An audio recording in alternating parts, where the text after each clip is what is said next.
ku soo dhawaada qaybtii shanaad ee barnaamijkii aqoon wadaagga ahaa oo aan ugu talagalay in aynu ballaarino fahamka diintayada islaamka. maantana qaybtan waxaan jeclahay in aan ku faaqido 3 su'aalood. kow, si aan wax uga fahamno magaalada Maka oo islaamka uu ka bilaaban doono, in aynu fahamno horta taariikhdeedii hore siday ahayd, taasoo wax weyn inaga tari doonta fahamka iyaga islaamka. waxaan kaloo jeclahay inaan wax yar ka fahamno isna nabigeenna calayhi salaatu wasalaam awowgiisa oo Ismaaciil ah, in aynu wax ka fahamno iyo sida ay u farcameen ilaa Quraysh laga soo gaaro, iyo Quraysh qabaa'iladeeda iyo sida ay magaalada u degeen iyo qaybahooda, taasoo wax weyn inaga tari doonta marka nabigeenna calayhi salaatu wasalaam uu yimaado, meelaha uu garba ka heli doono iyo meelaha maxaa la dhihi jiray cadaawadda u muujin doona iyo dhibka uu ka mudan doono magaaladaasi iyo reer Qurayshba. inta aan taagelinna waxaan jeclahay marka hore Maka waqti baa jirtay oo ay lumisay xaniifnimadeedii oo nebi Ibraahim iyo Ismaaciil ay ay keeneen oo introductionkaasi dabadeedna goorma ay ahayd xaniifnimadaasi oo asnaam iyo wathan iyo waxaasoo dhan shirkiyaadka ah, ummaddii markeedii hore beeganka ahayd ee aan allaba aqoon kadibna xaniifka noqotay, goormay lumin doontaa xaniifnimadaasi intaanu islaamka imaan. 3daasi qodob baan doonayaa insha allahu in aan qaybtan ku faaqido. marka ugu horreysa waxaan jeclahay Maka oo markeedii hore la oran jiray Beka si aan u fahno taariikhdeeda. qaybtaasi aan jeclahay waqtigaasi ee hadda laga joogo 4500 ilaa iyo xilliguu nebiga ka dhalan doono, intaas weeyaa inta aan rabno inaan isla ogaano. 4 baa muhiim ah inaanu ogaano. qolo loo yaqaano qabiil la yidhaahdo Jurham, waa muhiim in aynu ogaano cidda ay yihiin, iyo nebi Ibraahim iyo Ismaaciil iyo Haajira iyo faracoodina inaanu ogaano, iyana waa u baahannahay. waxaan kaloo u baahannahay qolo kaloo Qusaaca la yidhaahdo oo iyana carab ah, iyaanu jecelnahay inaanu wax yar ka bidhaamino. halka kama dambaystina Quraysh oo qolada nabigeenna calayhi salaatu wasalaam uu ka dhalan doono, iyana in aanu wax ka bidhaamino. marka taariikhda aan jeclahay inaan xoogga saarnaa waxaa quseeya oo dadka aadka uga cayaaraya qaybtooda libaxna ka qaadanaya waxay yihiin Jurham waxay ahayd dad markoodii hore ka yimid Yaman oo degay Beka, dhulka qallaha ah ee laakiin barwaaqaysan, ee xoolahooda ku raacan jireen, biyahay rafaad u qabeen, waxyaabo badan bay agagaarka Maka. dabadeedna nebi Ibraahim calayhi salaatu wasalaam marka uu yimid oo uu Haajira iyo Ismaaciil uu meesha dejiyey, xikmad ballaaran baa ku jirta meesha Allah subxaanahu wa tacaala uu amray inuu dhigo. waa meel 4 geesba ay ka jiraan buuro waaweynaad oo aad ku arki doontaan sawirada. buuraha waaweyn baa magaaladu valley waxa weeyaan waa meel bartamaha u ah. buurahaasi ayuu Allah subxaanahu wa tacaala amar ku siiyey in Ibraahim uu dhigo calayhi salaatu wasalaam, Haajira oo xaaskiisa ahayd iyo wiilkiisii uu jeclaa Ismaaciil. marka aayaadka iyo tafaasiisha hadda uma gudagelayo siday wax ahaayeen, laakiin waxa keliya muhiima waxay tahay biyaha Zamzam baa imaanaya. biyihii Zamzamkaha iyo Safa iyo Marwa iyo gowracidiisii insha allahu marar badan iyo siyaabo kale waanu u wada maqalnay, waana ka dharagsannahay. sawirkaan raba inaan ku siiyaa wuxuu yahay marka Allah subxaanahu wa tacaala amarka uu bixiyey oo Ibraahim uu dhigay meesha uga tegey,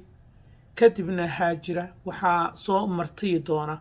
dadkii ehelka ka dhowaa deegaankaasi, maxaa yeelay waxay arkayaan nolol meesha ka dhalatay, biyo iyo shimbiray iyo waxyaabo badan oo life ah ayay arkayaan. dadka markaa u soo dhowaanaya waa reer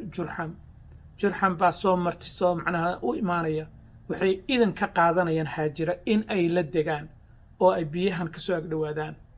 wayna ka ogolaanaysaa sidaasaa markaa reer jurxam ay meeshii ay xoogga u degayaan reerka u soo dhowaanaya maka halkaasay muddo kumaan kunoo sano ah ay ka talinayaan maadaama ay yihiin qabiil xoog leh oo deggan ismaaciilna markii dambe gabar buu ka guursan doonaa reer jurxam jiifka dhan buu gabadhiisa guursan doonaa isagana halkaasaa ubad allah subxaana wa tacaala uu ka siin doonaa wiilkiisa koowaad waxaa la yidhahdaa nabaat wiilkiisa kalena waxaa la yidhahdaa qidar marka wiilka nabaat oo marka dambe ilmihiisa asana reer yeelan doona waxay u guuri doonaan dhulka loo yaqaano maxaa la dhihi jiray betra syria oo boqortooyada betra syria ka dhalatay waa reerkaasi oo nabatin ama nabatian loo yaqaano halka qidar iyo carruurtiisana ay xijaas ay iyana degi doonaan ay ku badnaan doonaan waxaase muhiim ah cadnaan wiil la yidhaahdo oo ka imaanaya ubadka maxaan ku rahdaa qidar halkaasoo cadnaanna waa asagana maasha allahu allah subxaana wa tacaala farac fara badan tiro badan uu dhali doonaa taasoo kama dambaystina uu fihir uu ka mid yahay oo quraysh wan ka mid a carruurta uu dhalay maxaa la dhihi jiray cadnaan oo marka hadda leynka dheer aan xoogga saari doono waa cadnaaniyiinta marka ilaa hadda marka arrinta kale aan rabno inaan ogaano waxay tahay iyana jurxamkii waxay muddaba joogaan markii dambe waa la barabixin doonaa dagaalaa dhici doona qusaaco oo iyana yeman ka yimid ayaa xoog oga saari doona magaaladay baka ahayd oo waxaa la wareegi doonaa qusaaca iyana markaas isku fidin doona waddankii oo degi doona maka iyo eeriyadeedoo dhan iyadoo taa ay jirto ayaa haddana waa marka ugu horraysa ee wax isbeddel weyn uu ku imaanayo dadka fikirkooda iyo diintooda iyo akhlaaqdooda maxaa yeelay kacbada uu nebi ibraahim dhisay qabaa'ilada dhammaan waa wada ixtiraamayeen waxay leeyihiin maxaan ku rahaa dad mas-uuliyiin ah jurxamka sidaasay soo ahaayeen markii hore nebi ismaaciil baa mas-uul ka ahaa ilaa uu ka dhinto kadibna sidaasaa weligeed macnaha qofba qofka ka dambeeya maamulaya uu mas-uul uga noqon jiray the custodian oo kacba la dhihi jiray kacbada dadka mas-uulka ah ee qaadimiinta ka ah qusaaco markay timid waxay ku soo kordhisay arrin cusub waa markii ugu horraysay ninka liirarka ah ee la yidhaahdo camaar bin luhay wuxuu doonay uu sameeyey inuu ka keenayba syriya ayuu wuxuu ka keensaday idol weynaatay sanam weyn oo loo yaqaano hubal oo ah the chief deity of mecca waa sanamkii ugu weynaa ee sanamada midkaasuuba kacbadii suray wixii markaa ka dambeeyey waxay noqotay in kacbadii qabiil kastaba ay keensadaan sanamkooda maxaa yeelay dadku waxay sameeyeen inay xulafaysi ay samaystaan ilaaf waxa loo yaqaano qolo kasta ee bari iyo galbeed qolo kasta waxay keensateen sanamkeedii u gaarka ahaa markaasaa ilaa iyo 360 iyo ka badan oo hubal uu ugu weyn yahay baa meeshii ka samaysmay arrintaasina waa arrin muhiima oo u baahan oo aayaad fara badan oo macnaha dadku markay sida sanamada u dhaqmayaan bay qaarkood u cunto u qalayaan waxyaabo badan ay samaynayaan ee aanu ku arki doono qur-aanka waa halkaasay ka bilaabanaysaa markaa kacbadii nadiifka ahayd ee nebi ibraahim uu dhisay ismaaciil uu mas-uul ka ahaa kadibna maxaan ku radaa xaniifka ee diinta xaniifka ah ay dadku wada haysteen kadib isbeddel weyn baa ku imaanaya oo reer qusaaca iyo maamulkoodii ay ku keenayaan taasina waa arrin muhiima oo muddo jiri doonta kadib maka waxay noqotay goob maxaa la dhihi jiray awthaanta sanamada lagu caabudo oo runtii 360 iyo ka badan ayay noqotay marka insha allahu qaybta kale aan rabana waxay tahay doorkii reer quraysh markii dambe qusaaca ayaa xilka ku wareejin doonta qof quraysh chiefkeeda ka mid ah kadibna reer quraysh dib bay u heli doonaan marka qusay oo ah liirar ay maamulka uu dib u helo nin la yidhaahdo fihr ibn malik oo magaciisa saa u ahaa ee quraysh la magac baxay ayaa wuxuu dhali doonaa carruur tiro badan oo meesha waxaa ka farcami doona ubad oo nebigeenna calayhi salaatu wasalaam uu ka mid yahay marka sida ay lafahaasi u kala baxaan waa muhim sababtu waxay tahay waqtiga nebigeenna calayhi salaatu wasalaam uu diinta ay ku soo degtay xitaa kuwii uu ka dhashayba dhibaato badan uu kala kulmi doonaa. kuwana waxa weeyaanba waxaysan u oggoleenba in ay u ictiraafaan in uuba wax kale maxaa yeelay inuu wax dheer yahay sababtoo ah waxay ishayaan reerka uu ka dhashay nebi maxamed calayhi salaatu wasalaam ayay ishayaan oo reer bani haashim reer bani cabdulmutalib dadkaasaa xifaaltan uu ka dhexeeyaa haddii xitaa diinta ay oggolaan lahaayeenba waxaysan rabinba inay libin siiyaan reerkaasi oo reer bani maqsuum baa ka mid ah cabdushams reerkaasaa ka mid ah waxa weeyaan tusaalooyin fara badan waxay macno samaynayaan marka aan wax ka naqaano marka reer bani haashim waa reerka nebigeenna calayhi salaatu salaam uu ka dhashay reer bani zuhra waa reerka hooyadii ay ka dhalatay ee aamina reer bani umaya reer bani taym oo abubakar uu ka dhashay reer bani caddi oo cumar bin khataab uu ka dhashay reer bani maqsuum oo kale si fiican baanu baran doonaa kolley marka aan jughraphically meesha ay magaalada ka degan yihiin aan insha allahu maabkaasi aan kula wadaago marka reerkaasi bani maqsuum dhibaato badan buu nebigeenna calayhi salaatu salaam kala kulmayaa waxaa kaloo jira in marka quraysh laga soo daadego qusay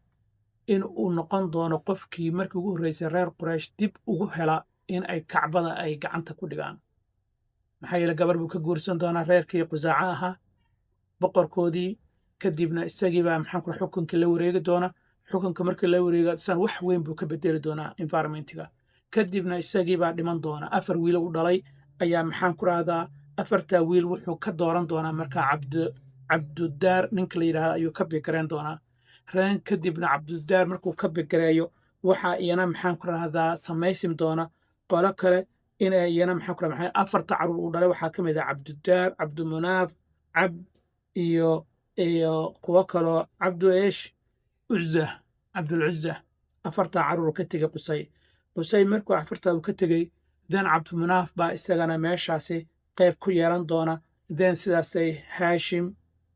wuxuu dhali doonaa cabdumunaaf cabdushams iyo haashim iyo mutalib iyo nawfal intaasoo dhan oo qabaa'ile ah kadibna nebigeenna calayhi salaatu wasalaam reer haashim buu ka dhashay reer haashimna cabdulmutalib baa awowgiisa ah cabdullaahi baa aabbihiisa ah kadibna aamino oo iyana ka dhalatay maxaan ku rahaa reer bani zuhra iyo deegaanadii ay kala deganaayeen iyo sida ay isu dhex galayeen kuwa xulafada ahaa kuwa u dhow kacbada qabaa'ilaha kacbada